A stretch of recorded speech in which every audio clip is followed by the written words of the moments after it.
تیسری بات واتقوا فتنة لا تصيبن الذين ظلموا منكم خاصة، اس عذاب سے ڈرو کہ جب وہ آئے گا تو صرف گناہگاروں کو لپیٹ میں نہیں لے گا۔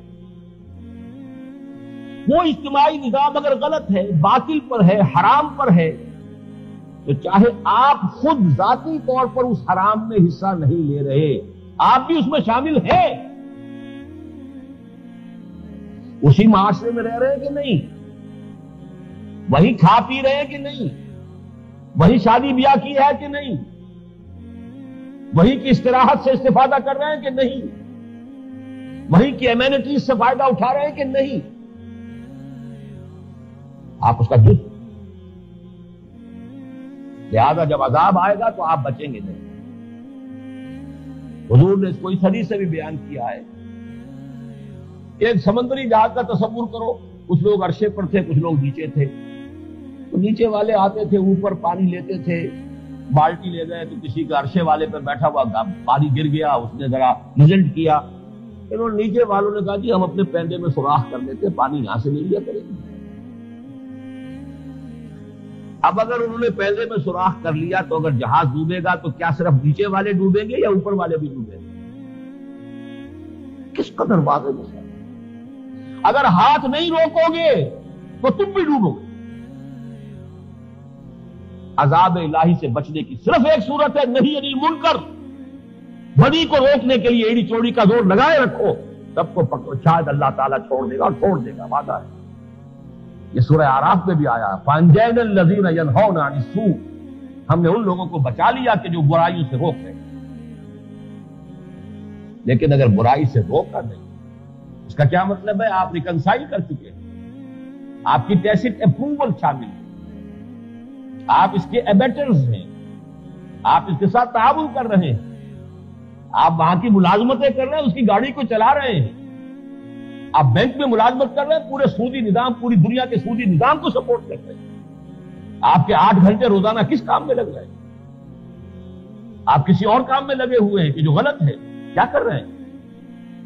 سوال یہ کہ آپ اس میں شریک ہیں، برابر کے شریک ہیں، آپ یہاں عیش کر رہے ہیں، آپ یہاں پر پاؤں پھیلا کر سو رہے ہیں، یہ ساری ایمینٹیز آپ نے اس نظام میں حاصل کی ہیں، تو گویا کہ آپ بھی اسی کفر کے حکم میں ہیں۔ وَمَن لَّمْ يَحْكُم بِمَا أَنزَلَ اللَّهُ فَأُولَٰئِكَ هُمُ الْكَافِرُونَ وَمَن لَّمْ يَحْكُم بِمَا أَنزَلَ اللَّهُ فَأُولَٰئِكَ هُمُ الظَّالِمُونَ وَمَن لَّمْ يَحْكُم بِمَا أَنزَلَ اللَّهُ فَأُولَٰئِكَ هُمُ الْفَاسِقُونَ، جو اللہ کی اتاری ہوئی شریعت کے مطابق فیصلے نہیں کرتے وہی مشرک ہیں، وہی فاسق ہیں، وہی کافر ہیں۔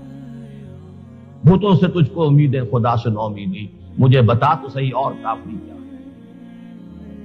سوا ایک شکل کے کوئی نہیں ہے، تن من دھن، وہ میں بعد میں تفصیل سے عرض کر دوں گا، لگا ہوا ہو اس میں کہ اس نظام کو بدلنا ہے، توڑ پھوڑ کر رکھ دینا۔ فَقْفَ كُلِّ نِظَامٍ، جو کہ شاہ ولی اللہ دہلوی رحمۃ اللہ علیہ نے نعرہ لگایا تھا، اس پورے نظام کو توڑ پھوڑ کر رکھ دینا اور اللہ کا نظام دین عدل و قسط اس کو نافذ کرنا۔ تو وَاتَّقُوا فِتْنَةً لَا تُصِيبَنَّ الَّذِينَ ظَلَمُوا مِنكُمْ خَاصَّةً، بلکہ یہاں تو میں چاہتا ہوں آپ کو وہ حدیث سنا دوں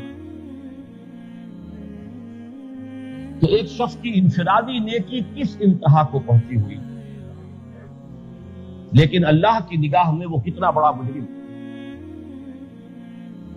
یہ حدیث جو ہے بیہقی کی ہے رحمہ اللہ، اور مولانا اشرف علی تھانوی رحمۃ اللہ علیہ نے اسے خطبات الاحکام کے نام سے جو خطبات جمعہ مرتب کی ہیں، اس میں یہ شامل، بڑے اہتمام سے شامل۔ اب میں سمجھتا ہوں کہ بڑے حکیمانہ ہے معاملہ کہ انہوں نے اس حدیث کو شامل کیا۔ دوسری بات ہے کہ کوئی امام صاحب، خطیب صاحب پڑھتے ہو، کسی کو کیا پتا کیا پڑھ لیا، حدیث قدسی، حضور نے فرمایا آہ اللہ عز و جل الی جبرائیل علیہ الصلوۃ والسلام، اللہ نے عز و جل نے حضرت جبرائیل کو وحی کے ذریعے سے حکم دیا، انقلب مدینۃ کذا و کذا باہلھا، فلاں فلاں بستیوں کو اس کے رہنے والوں سمیت الٹ، جیسے کہ حضرت لوط کو بھیجا گیا تھا 2 شہروں کی طرف، سدوم اور عمورہ، اور دونوں پر جو عذاب آیا کل پٹ۔ قال فقال، حضور نے ارشاد فرمایا کہ اس پر حضرت جبرائیل نے عرض کیا بارگاہ خداوندی میں، یا رب ان فیہا عبدک فلانا لم یعصک طرفۃ عین، اے اللہ میں کیسے اس بستی کو الٹ دوں؟ اس میں تو تیرا فلاں بندہ بھی ہے جس نے کبھی پلک جھپکنے جتنی دیر بھی معصیت میں بسر نہیں کی. ہم میں سے کوئی اس نیکی کے مقام کو پہنچ سکتا ہے؟ یہ معصوم کا درجہ ہے، امام معصوم کہیے اس کو. اتنا نے ایسا زاہد، ایسا عابد، ایسا متقی، زندگی بھر عربی میں کہتے ہیں طرفہ نکاح کا ادھر سے ادھر ہو جانا، کوئی وقت لگا اس میں. ہمارا محاورہ ہے پلک جھپکنا.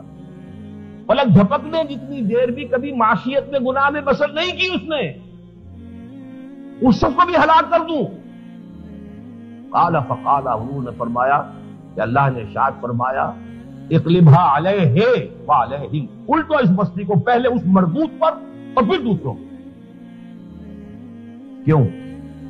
فإن وجهه لم يتمعر في ساعة قط. وہ اپنی ذاتی نیکی میں لگا رہا، اسے کبھی میری غیرت میں اس کے چہرے کا خون جو ہے اس کے چہرے پر نہیں آیا، اس کے چہرے کا رنگ متغیر نہیں ہوا. بے غیرت انسان منکرات پھیلتے رہے، حرام کا جو ہے بول بالا ہوتا رہا، کفر جو ہے وہ ڈنکا بجاتا رہا، فحاشی پھیلتی چلی گئی، اور یعنی جو ہے وہ دن دونی رات چوگنی بڑھتی چلی گئی، اور وہ لگا رہا مست رکھو ذکر و فکر صبح گاہی نہیں سے، مختصر کر دو مزاج خانقاہی نہیں سے. یہ زیادہ بڑا مجرم ہے دوسروں سے. کیوں؟ دوسرے مغالطے میں ہو سکتے انہیں معلوم نہ ہو. آج بھی میں کہتا ہوں جو شخص اس مغالطے میں ہے کہ بینک انٹرسٹ سود نہیں ہے، ربا نہیں ہے، وہ اگر انٹرسٹ کے اندر جو ہے انوالوڈ ہے، وہ کم درجے کا گناہ گار ہے بنسبت اس کے جو سمجھتا ہے کہ ہے سود اور پھر لگاؤ. ایک شخص سور کا گوشت کھا رہا ہے لیکن اسے پتہ نہیں تھا یہ سور کا گوشت ہے، وہ سمجھتا تھا میں کوئی اور گوشت جب حلال کھا رہا ہوں. وہ نہیں ہے اس جرم کا مرتکب جو جان بوجھ کر کھا، وہ مرتکب. ظاہر بات ہے جو شخص نہایت نیک ہے، نہایت عابد ہے، نہایت زاہد ہے، جس نے کبھی پلک جھپکنے جتنی دیر بھی کبھی معصیت میں بسر نہیں کی، اسے تو سب معلوم ہے نا کہ کیا حلال ہے کیا حرام ہے، کیا اوامر ہے کیا نواہی ہے. اس کی نگاہوں سے تو کوئی چھپا ہوا نہیں ہے. پھر وہ اگر بے غیرت بن کر بیٹھا رہا ہے تو وہ زیادہ بڑا مجرم ہے دوسروں کو. اقلبھا علیہ وعلیہم فإن وجهه لم يتمعر في ساعة قط. مجھے ایسے بے غیرت لوگوں کی کوئی ضرورت نہیں، ایسے بے غیرت لوگوں کی عبادت ان کے بھول پڑنے پر بات.